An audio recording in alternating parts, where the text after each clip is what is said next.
Hello, good evening. Welcome to News Time. A week had passed and plenty of things happened in it.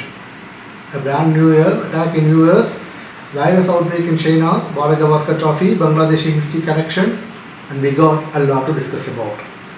First, we should start with the sweet one. A new bike, a new house, a new day, a new week, or a new month. Every new one shows us the rays of enthusiasm. The new year is not an exception. A new year, a new calendar, a new resolution, a new hope. Wishes, cakes, sweets, gifts, and love got exchanged. We wish you all a happy and a healthy new year. World has welcomed 2025 with celebrations. While the global celebration of the new year often includes fireworks, parties, and other festivities, each country has its own unique customs. Here's a look at how different countries marks the occasion. In United States, at midnight, a massive crystal ball is lowered in Times Square. That's in New York City. It is accompanied by confetti, fireworks, and live music performances. In Spain, a popular tradition in Spain is eating 12 grapes at the stroke of midnight. One for each chime of the clock to bring good luck for each month of the new year.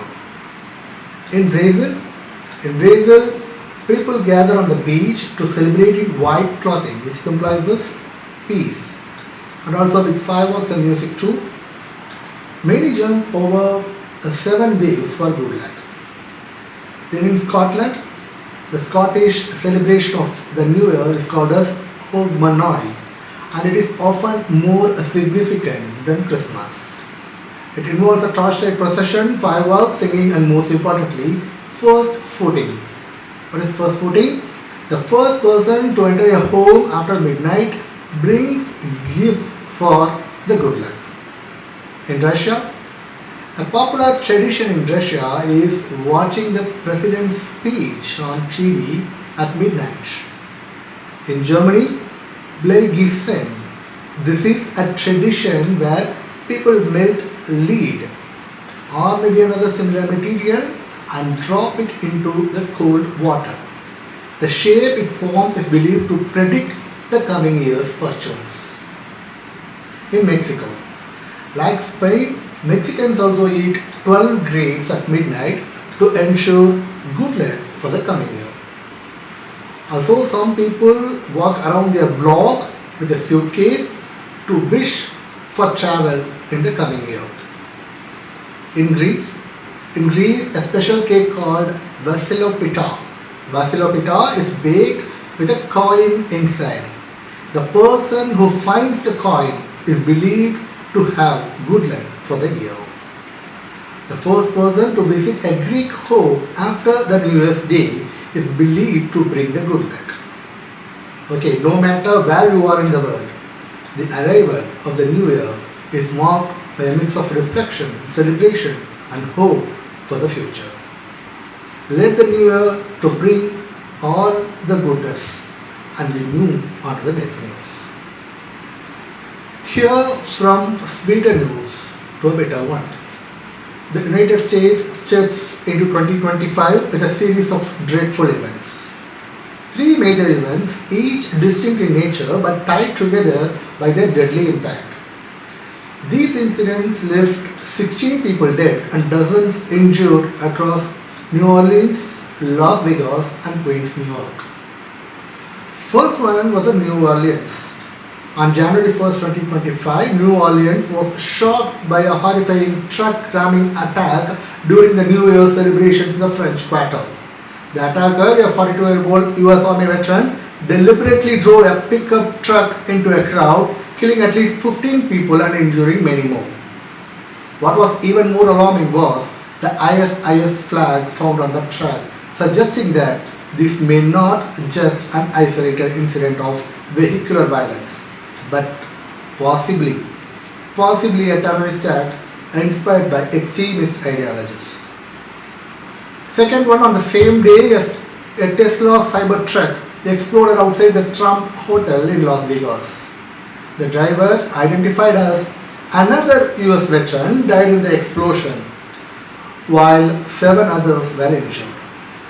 These incidents also caused widespread panic, further adding concerns about the coordinated violence. Later, the same week, a mass shooting occurred outside the Amazura nightclub in Kyoto.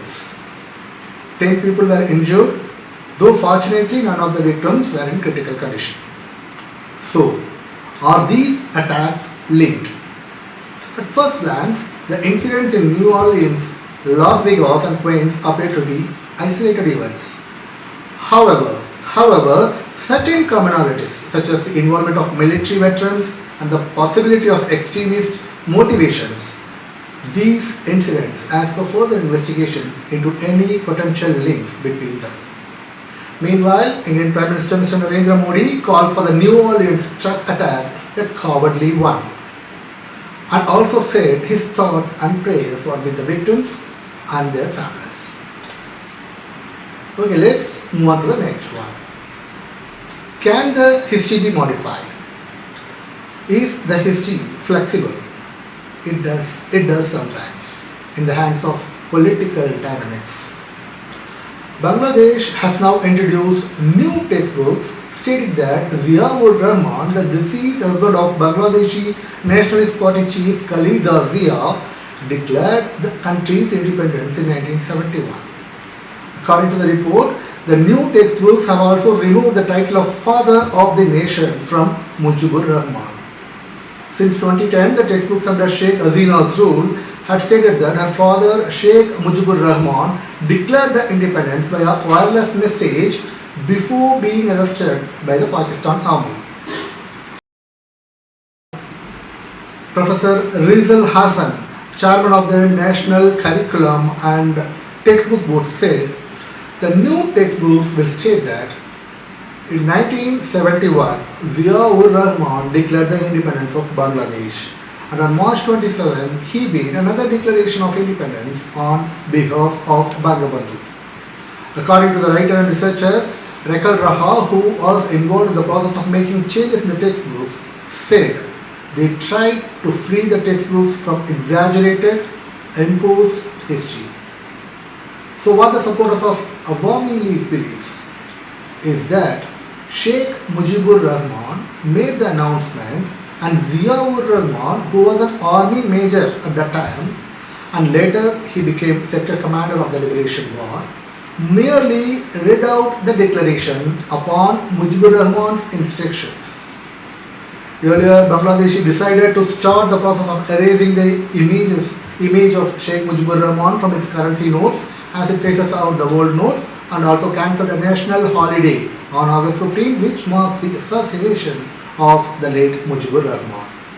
So yes, history can be bent, modified according to the whims and fancies of some ruling parties in this 21st century too. Then comes China.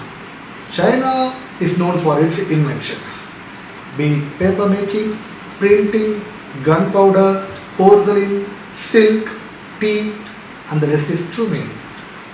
In the recent years, it started adding virus to the list, and the latest version is HMPV, Human Metapneumovirus.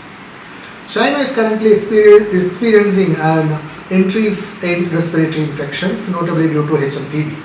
This virus typically causes mild cold-like symptoms such as cough, fever, nasal congestion, headache, and fatigue. However, it can lead to more severe conditions like bronchiolitis or pneumonia, especially in young children and elderly.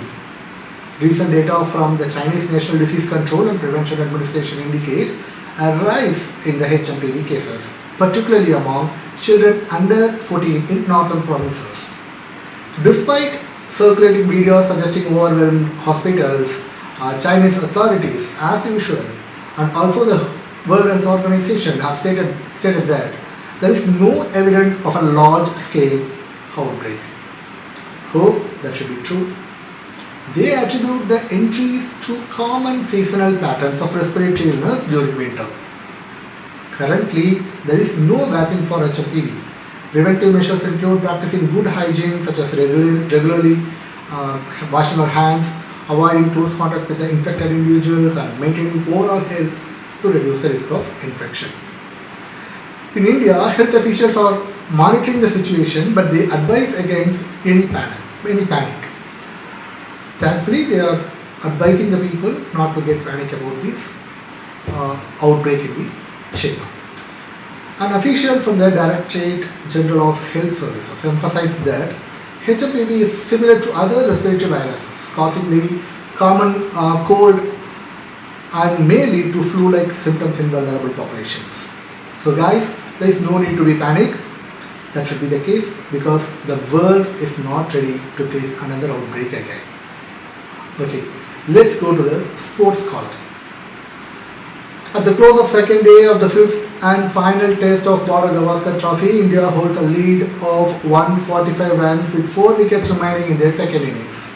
The two lefty all-rounders, Ravindra Jadeja and Washington Sundar, are the unbeaten batsmen at the crease.